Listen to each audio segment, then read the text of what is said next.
Major funding for KPBS Evening Edition has been made possible in part by Bill Howe Family of Companies, providing San Diego with plumbing, heating, air, restoration, and flood services for over 45 years. Call 1-800-BILL-HOWE or visit BillHowe.com. And by the Conrad Prebys Foundation, Darlene Marcos Shiley, and by the following.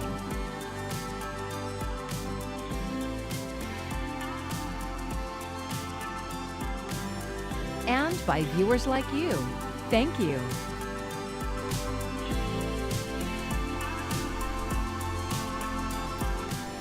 Comic-Con is officially here. Thanks for joining us. I'm Maya Trabulsi. The internationally recognized celebration of comics and pop culture runs through Sunday and is a major boost to the regional economy. KPBS reporter Jacob Ayer is live downtown now. Jacob, it looks pretty busy from this point of view, so tell us, what does it look like down there for you? Hi, Maya. We're here at Comic-Con, and it's busy here at the convention center and the surrounding gas lamp area. There's massive building wraps on the businesses here. People are dressed up in cosplay all around, and of course what brings people out are the exhibits and programs inside. So what does all this cost? Well, we spoke with congoers earlier to talk about the impact that Comic-Con has on their pocketbook. Take a listen.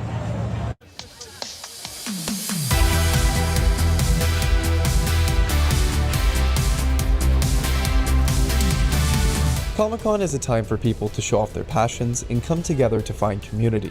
We're dressed up like this because we are excited for Enhypen, but especially for Twilight. Yeah, Jamee's a huge Twilight fan, so this was kind of a crossroads between the two.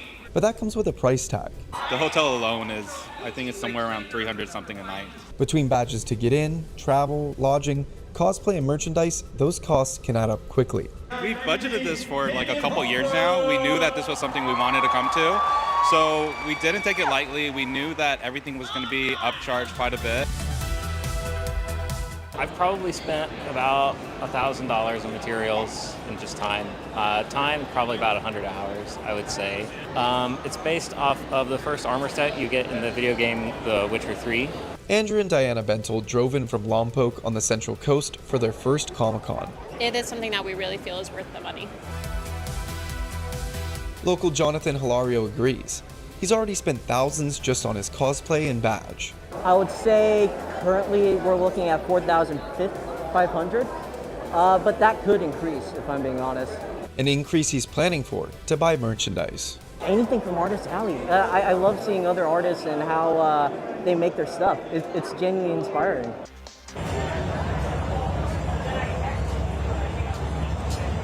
Yesterday it was announced that Comic-Con will be staying in San Diego through at least 2030. The event's been here since 1970. The city of San Diego says that the 2026 event is expected to attract more than 135,000 attendees and generate over $160 million in economic revenue for the region. Reporting live from Comic-Con, Jacob Ayer, KPBS News. Back to you, Maya. Thanks so much for that, Jacob. And the return of Comic-Con also means the return of the life-saving tradition of donating blood. 700 pints were collected on the first day of the 50th annual Robert A. Heinlein blood drive. The goal is to collect 3,500 pints in 5 days. The event is located on the first floor in Grand Hall A of the Manchester Grand Hyatt. This year, donors will receive a limited edition Spider-Man t-shirt and other goodies while supplies last. A Comic-Con badge is not required to participate, by the way, and the blood drive concludes at 3:30 p.m. on Sunday. Book an appointment at sandiegobloodbank.org/Comic-Con. Well, we just continue to trend warmer and warmer. Overnight lows at 70 along the coast, and you know it's even worse inland. Now, the heat, it is on for the next couple of days, to the point that we do have heat alerts out. I'll go over where those are, what to expect, and when we might actually cool down a little bit coming up. Evacuations are lifted in Ramona, where a wildfire charred 350 acres on Wednesday afternoon. KPBS environment reporter Tammy Murka explains how a newly upgraded air attack base made the difference in quickly stopping the Creelman fire. This porch holds a lot of memories for Harvey and Carolyn Mendiola. Yeah, we had my nephew's wedding here. We had our renewal of our yes. The porch and a few tikis Harvey carved by hand didn't survive the Creelman fire. Within seconds, not a minute, seconds, that wind picked up. This whole entire mountainside just like ignited. I felt that heat, my eyes burned. It was hard to breathe. It was hard to breathe, so she said, stop, let's get the heck out of here. Embers burned trees and other belongings in their backyard, but fire crews managed to stop the blaze before it reached their house. The fire charred 350 acres of brush just behind their home. CAL FIRE officials say the newly upgraded Ramona Air Base opened just in time to fight this fire. Air tankers there were able to reload with retardant from the new base as fast as 3 minutes and make drops more quickly. The quick turnaround allows us to just fight this fire and constantly put retardant and water on it while our personnel on the ground are able to cut hand line and hose lines around it. Josh Cormode is with CAL FIRE. He says the tankers supported 300 personnel. They managed to control most of the fire this morning, less than a day after it started. CAL FIRE reported no injuries and one accessory dwelling unit destroyed. As for the Mendiolas, this is just material, but most importantly, we have our house. And I want to give thanks to, the fire department for being a big blessing, and to Ramona. Tammy Murga, KPBS News.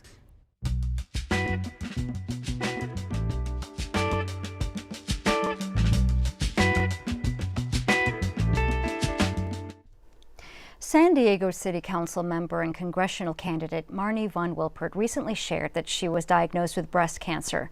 Earlier this month, she announced she had successful surgery for early-stage breast cancer and said her prognosis was excellent. She sat down with Public Matters reporter Jake Gata to talk about her experience and how it impacted her job as a city council member and on the campaign trail. Tell me just a little bit about your prognosis and why you decided to share this information. So in late spring, around the end of April, early May, I received a routine letter in the mail from my healthcare provider. I'm a SHARP patient, and the letter said, Marni, it's time for your annual mammogram. And I honestly thought about putting it off, given that I was in the middle of the city council budget season and a very competitive congressional primary.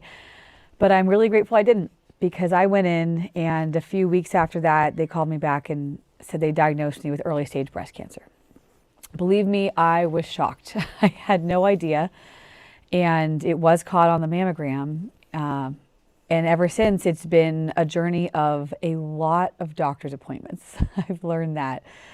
But I'm really grateful for the care I received. I had an incredible surgeon who 3 weeks ago was able to remove the cancer from my body. My lymph nodes are clear, it didn't spread, and we caught it so early, I don't need chemo, and I am now cancer-free, and I'm grateful for it. But I'm happy to be able to share that good news story here. I just realized that not every American has the same access to healthcare I do, and so not everyone's going to get that good news, and so that's why I decided to become public and talk about this. And of course, that is good news, and congratulations on that. Can you expand just a little more on what your thoughts and feelings were when you first heard this news and what went through your mind? Yes. So Jake, I was completely shocked. I went in for a sonogram after my mammogram, and I'm perfectly happy to talk about this because this is women's health. And some men get breast cancer, but it's mainly women. 1 in 8 women will be diagnosed with breast cancer in her lifetime. And after the mammogram caught a potential tumor, I went in for a sonogram, which has been routine. I've done that many years, but then the doctor stepped in and turned the lights on. And she held my hand and said, I'm so sorry to tell you this, but I'm pretty sure you have breast cancer. And my first thought was, I don't have time for this. And I mean, how many women are juggling work and family and kids and maybe aging parents, and how hard it is to then have to make room in your life to take time off for all the doctor's appointments you need to do. I have radiation oncologist, I have a surgical oncologist, a medical oncologist. The amount of doctor's appointments I had to have also made me realize how lucky I was that I could take time off from work to do this. Yeah, and tell me how you managed this while at the same time running for Congress, and then also at the same time you're a city council member. I assume that's a lot to juggle. It was a lot to juggle. I balanced campaign events at night with doctor's appointments in the morning, and then running to City Hall for important budget hearings and votes, with then going back to the doctor sometimes twice in a day. And it made me think about how lucky I was. You know, I could afford my mammogram, my biopsies, and my surgery without having to worry about whether it would throw me into bankruptcy. And I know that millions of Americans don't face that same security. And so would you say that this has refocused some of your energy or maybe your things that you would be campaigning on when you're running for Congress? You know, it's made it even stronger. You know, I've always been talking about healthcare since day one. And Jake, one of the most beautiful things that happened when I became public about my diagnosis and how my prognosis is excellent and I haven't missed a beat is the amount of love I've received. I was honestly quite afraid to tell people that I had a cancer diagnosis. I thought they might give up on me or tell me I wasn't good enough anymore. And instead, I've been met with nothing but love. I mean, on all sides of the political spectrum, on all sides of this primary, people have come out to say, I'm a breast cancer survivor, or my mom is, or my wife is, and how can we help you? And the amount of care packages and ice cream, I welcome ice cream deliveries that I've received, has really touched my heart, because sometimes in our political world, everything can feel so divided. But in a moment of crisis, we as a community came together, and I felt so much love, and I'm so grateful for that. Marni, thank you so much for being here. I really appreciate you taking the time to sit down with us and tell your story. Thank you for allowing me to come in and share my story, and I want everyone to know, if you ever get a cancer diagnosis, you are not alone. Please reach out for help, and please know that there are so many people who want to fight to make sure that your life is saved just like mine was. And Public Matters is a partnership with KPBS, iNews Source, and Voice of San Diego. You can see more of our stories at kpbs.org/Public Matters. I'm Jeff Bennett. Tonight on the NewsHour, Iran-backed Houthi rebels threaten to expand the war by targeting ships in the Red Sea. That's at 7 after Evening Edition on KPBS. Just hours after the House voted to limit President Trump's war powers in Iran, the Senate rejected a similar measure of its own. The measure failed in a 47-49 vote. It was the upper chamber's first direct vote on the issue since the end of the ceasefire. This was the 12th Senate vote on Iran war powers. In June, the Senate adopted a resolution aimed at removing military forces from Iran, but failed to advance a similar war powers measure the following day. Meanwhile, the price of gas continues to inch up locally and abroad. The average price has risen for the 9th consecutive day, both nationally and in San Diego County. The average price for a gallon of regular gas is $4.09 nationwide and $5.65 locally. The average price has increased more than 93 cents since the start of the joint U.S.-Israel attack on Iran back in February. The start of the new school year is around the corner, and families are already shopping for school supplies. But some of the items on your kids' list may be much more expensive this year. Jen Sullivan looks at how much families are expected to spend and ways they can save. Spending on back-to-school shopping is expected to break records this year, topping $43 billion, according to a new survey from the National Retail Federation. Shoppers plan to spend just over $863 on supplies for students in kindergarten through 12th grade this year. That's about $5 more than last year, according to the survey. I think there is definitely an expectation that that prices are going to be higher for certain goods. Mark Matthews with the NRF says the cost of electronics and shoes is driving up prices this year. Here's the breakdown of where that money's going. Electronics, about $293. Clothing, $250. Shoes, $174. And school supplies, about $146. Matthew says the good news is retailers are already rolling out sales and discounts on school supplies. He says that's one way to help save money. One thing that helps you with is to spread that spending across the entire season, because these are not small sums of money that people are having to spend to get their kids back to school. College students can expect to spend even more. Shoppers plan to spend an average of $1,400 on back-to-school items for college. That's $111 more than last year. Matthew says the main reason is computer prices. If we look at computers, we know that chip prices are incredibly high, and that's pushing some of the cost of computers, and that is a big ticket item. Many top manufacturers offer payment plans for computers, and some even offer student discounts between 5 and 10%. That can help you budget and save. For Consumer Watch, I'm Jen Sullivan. It's no surprise that San Diego is one of the nation's priciest rental markets, and according to a new report, splitting costs with a roommate may not provide much relief. SpareRoom.com is a UK-based roommate matching platform. The company put out a report on roommate rents in 26 major U.S. metro areas this month, and it found San Diego has now overtaken Los Angeles as the second most expensive spot to rent for roommates in the U.S. But local affordable housing advocates say the construction of more homes could mean better things in the future. So it's good that we have a burst of new activity now, of new apartments that will, in future years, be relatively cheaper. They're expensive now because that's what it costs to build them. But moving forward, once they're built, once their debt begins to be paid down, once they get older, maybe some a little bit obsolete, they will become more affordable. And the average roommate rent here in San Diego is $1,346, up 4% from this time last year. According to the report, the most expensive place for roommate rent is New York. AI can write our emails, it can plan our trips, and even finish our sentences, but is it taking over the way we think? Ivan Rodriguez reports on new research which shows what relying on AI may be doing to our brains and the skills people could lose if they become over-dependent. It's called cognitive offloading, the idea that the more people rely on technology to think for us, the less we exercise our own mental muscles. Adam Green with Georgetown University says the rise of AI isn't the first time humans have dealt with this. It goes back to the internet era in general. We can look to the history of how humans adopt new technologies. When there's something that comes out that makes it so we don't have to think as much, in general, we don't think as much. And I think GPS is a good example of that. Now, scientists say AI may be doing something similar to critical thinking.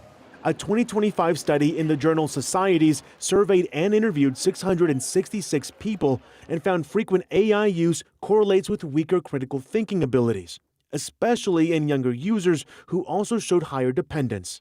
Neuroscience evidence has shown for many, many years that the most vulnerable brains are the young brains because your brain is still forming. So what's the middle ground? Green says you don't have to completely ditch AI tools, but it is important to use your brain to operate in the creative space and maybe just let AI do some of the grunt work. It's a slippery slope, and you have to be careful because Claude is right there ready to come up with ideas, and nobody loves the agony of the blank page. And so, AI is ready to save you. We need to recognize the value of that agony for developing our creativity and retaining our creative ability. I'm Ivan Rodriguez reporting. The Bicycle Film Festival is in San Diego this weekend. KPBS Metro reporter Andrew Bowen says it will showcase 13 films from around the world, all about the joy of biking.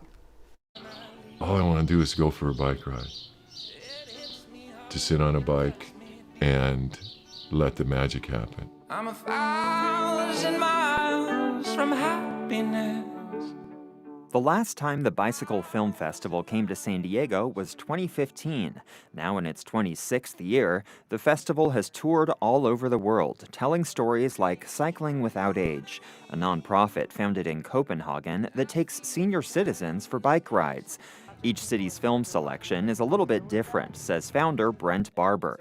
He's especially excited to show a film about New York City bike messengers in the 1980s, shot on 16mm. Notice the uniform. And remember, we got a reputation.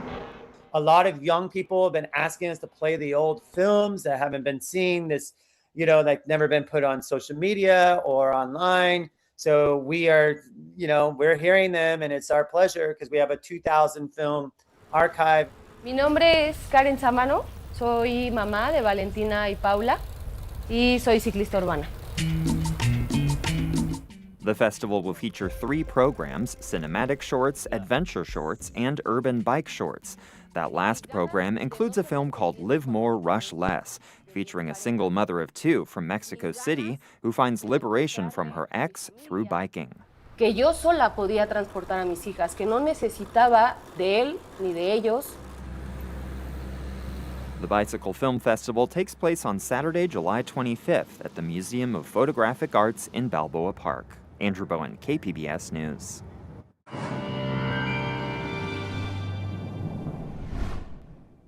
Well, not only are our temperatures going up, but it's dangerous heat that we're talking about. We have widespread heat advisories and extreme heat warnings in effect through the weekend, even through the day on Monday. But it's not just our highs. Part of the problem is that overnight our lows just are not dropping down like they usually would, so we don't really get that recovery in between.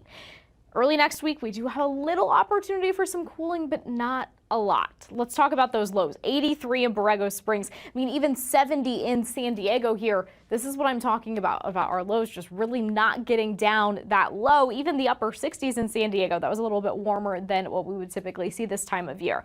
So 113 in Borrego Springs, just dangerous heat that we have. Even 99 in Ramona. You are part of the, I mean, all of us are part of the heat alerts, really, but some of the more extreme heat warnings into our inland areas. 81 in Oceanside, 79 in San Diego there. As we take a look ahead at the next couple of days, doesn't get a lot better. I mean, along the coast, well, we stay pretty consistent, but it is the low 80s that we're dealing with at this point.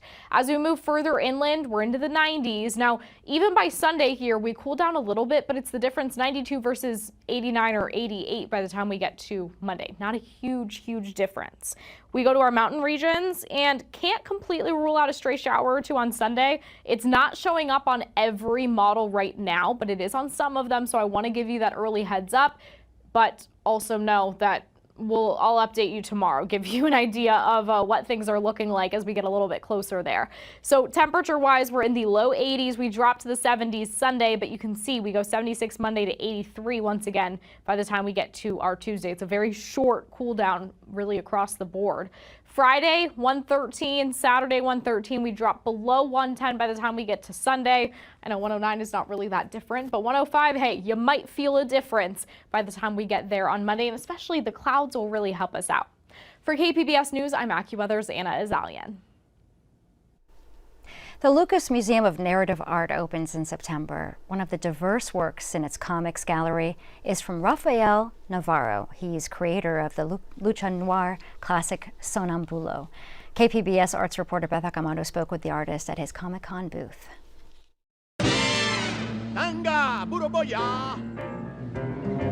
Well, my character, Sonambulo, celebrating 30 years this year, is a former masked Mexican wrestler who resides now as a private eye, but between us chickens, he's more of a paranormal investigator, hunting monsters, I suppose, but because he has the ability to read people's dreams in a very surrealistic, Buñuel-esque, Fellini sort of way, he realizes that the monsters that he may be hunting may not be exactly the monsters that everybody claims. Maybe they might be just victims of circumstances. With the character Sonambulo, artist Rafael Navarro created a genre known as Lucha Noir. Basically, hard-boiled detective stories, right? But with a masked Mexican wrestler a touch to it, if you will. Usually the first thing I draw when I draw Sonambulo is I draw the fedora. In many ways, Sonambulo to me, he's basically Mexican Robert Mitchum. He's like Philip Marlowe and Pancho Villa, I guess all at the same time too, but with some weird, strange, supernatural power. But, you know, there's always those traditional aspects that you see in detective stories that I always try to invoke when I draw Sonambulo. You know, there's always the shadows. I've always liked to play with shadows, even in my storyboards. If I ever do a Sonambulo feature film, live action or animated or whatever, I can only imagine the symphony of shadows that would be coming out of the darn thing. We also need to create mood, like I said, so with my little whiteout, I decided to add a little rain coming down here. Ta-da! And there you have it. Navarro says it's a celebration of everything he loves.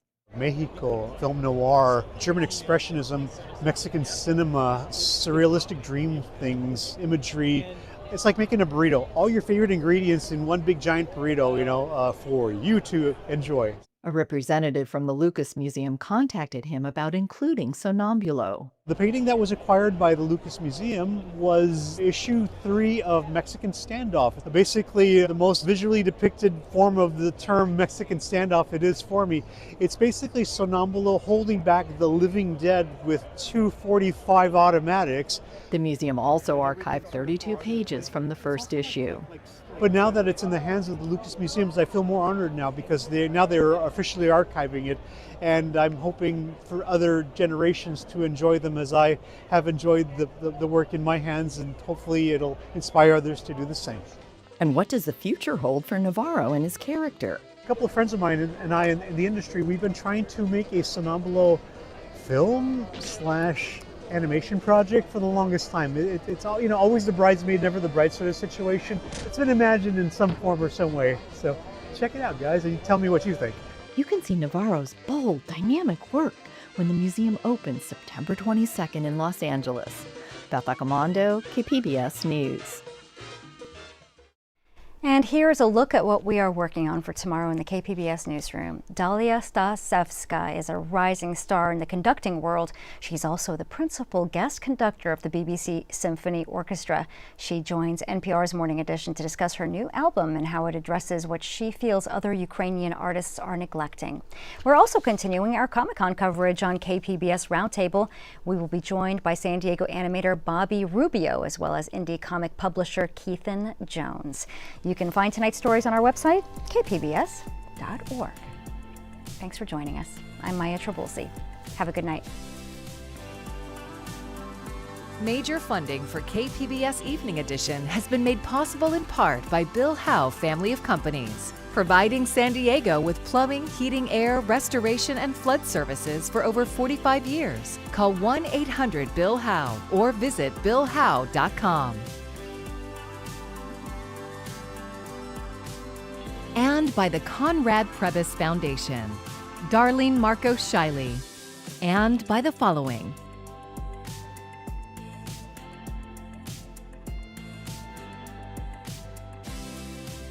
And by viewers like you. Thank you.